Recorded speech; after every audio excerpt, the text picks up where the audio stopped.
ربي زدني علما ربي زدني علما ربي زدني علما رب اشرح لي صدري ويسر لي أمري واحلل عقدة من لساني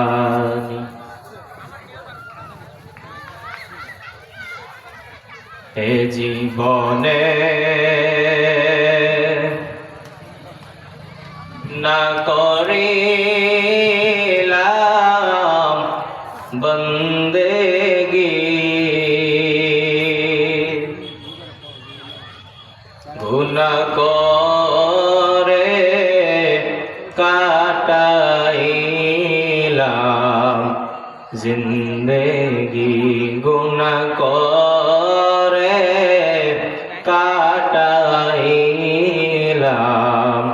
জিন্দেগি গুনার বোঝা মাথায় লইয়া মাওলা কান্দেছি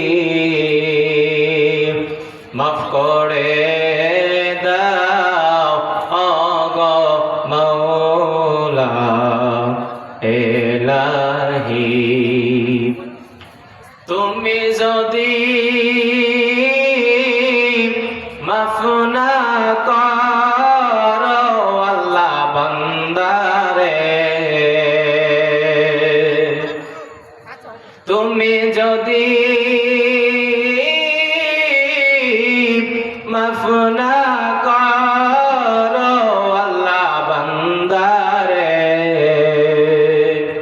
তোমার বান্দা যাবে মওলা করদারে তোমার বান্দা যাবে মওলা করদারে তওবা করে আবার তওবা ভাঙিলা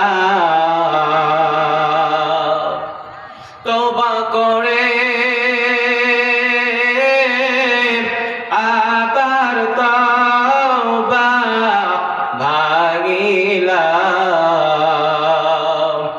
অবশেষে খাঁটি তওবা করিলাম অবশেষে খাঁটি তওবা করিলাম আলহামদুলিল্লাহ আওয়াজ মোটা করে দেন মোটা করে দেন দূর থেকে টানতেছেন আগে গলা ফাটে দেবেন মোলাম দক্ষিণ পাড়া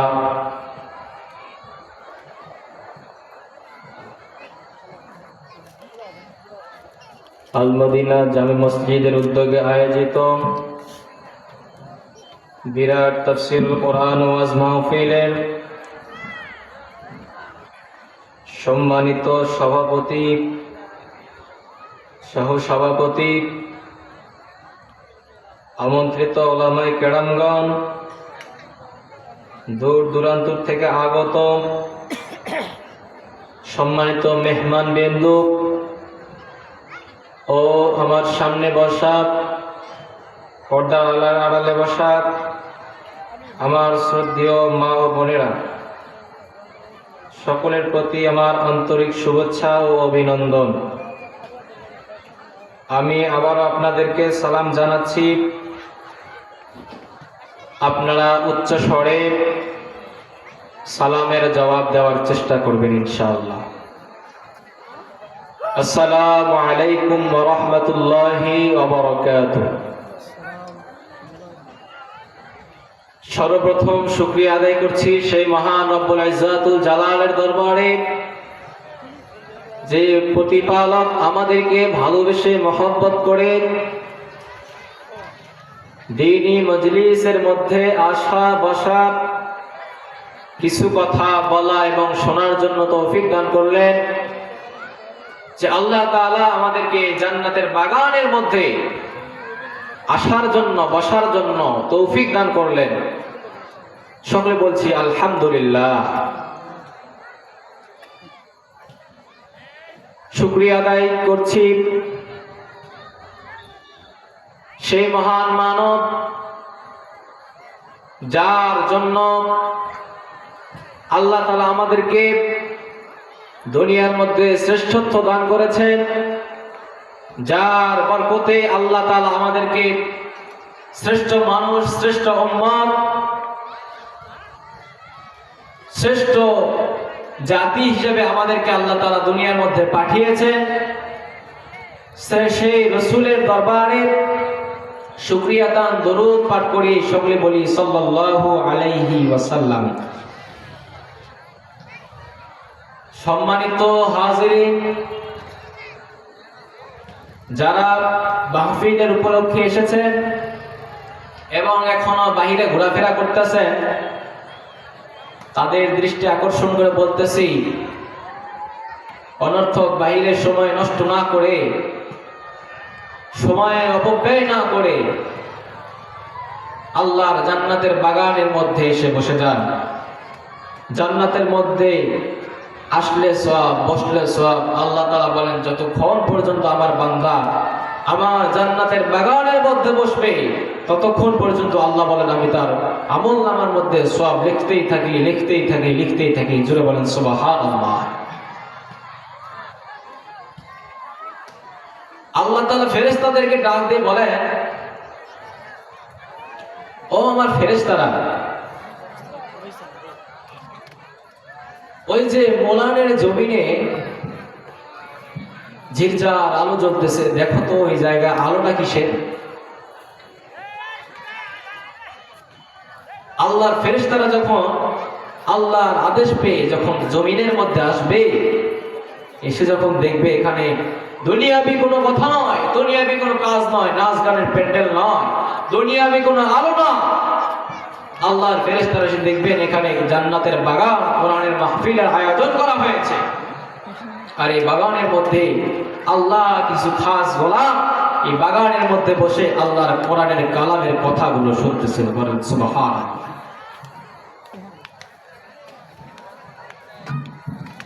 মুসলমান ভাইরা আমার শোনেন,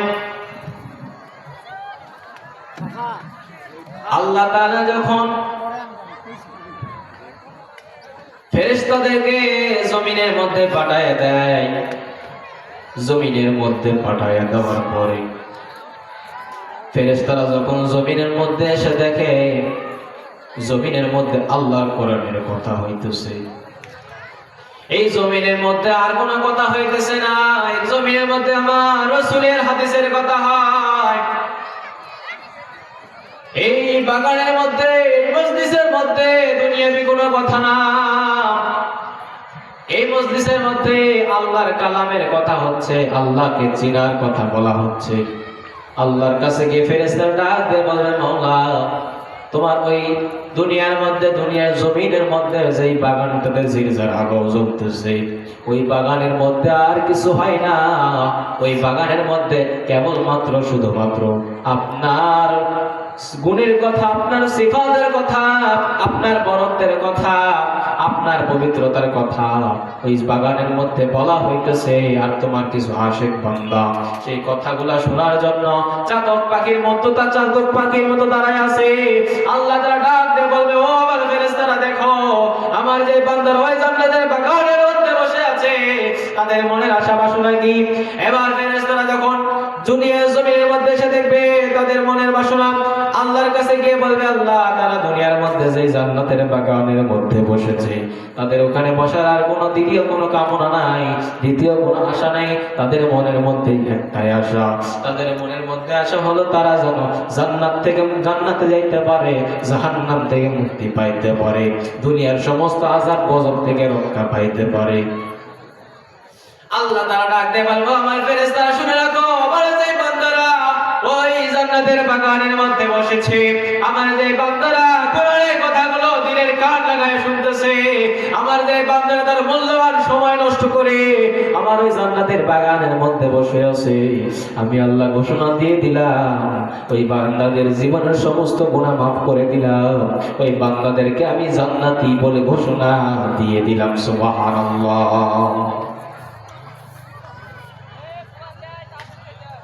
আর ঘোরাফেরা করতেছে। বাইরে ঘোরাফেরা করার পরিণাম কেমন হয় একটা উদাহরণ দিয়ে শুনেন।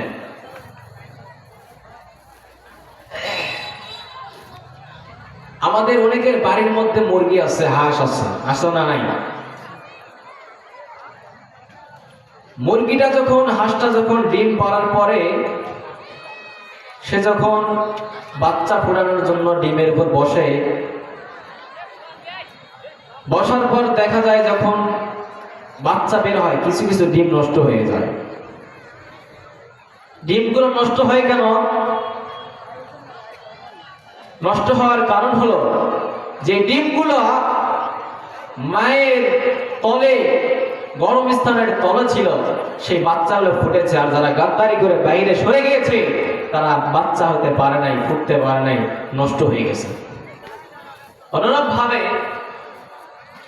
যারা মুক্তি পাওয়ার আশায়, কোরআনের কথা শোনার আশায় মাহফিলের মধ্যে আসার জন্য এখনো এদিক সেদিক ঘোরাফেরা করতেছে, তারা ভাবতেছে এখন কি কথা হবে, যখন প্রধান বক্তা উঠবে তখন যাব। তুমি জানো না এখানে যে কথাগুলো বলা হয়, এই কথার মধ্যে যদি একটা যদি তোমার হেদায়েতের ওসিলা হয়ে যায়, জীবনে আর কোনো ওয়াজ শুনতে হবে না, জীবনে আর কোনো মাহফিলে যাইতেও হবে না, ওই একটা কথাই তোমার জন্য যথেষ্ট হয়ে যাও।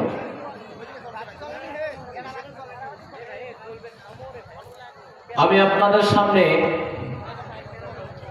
আল্লাহর পবিত্র কালামুল্লাহ শরীফ থেকে কয়েকটা আয়াত তেলাওয়াত করেছি। যে সূরা থেকে আমি তেলাওয়াত করেছি, সূরার নাম হচ্ছে সূরাতুল গাশিয়া।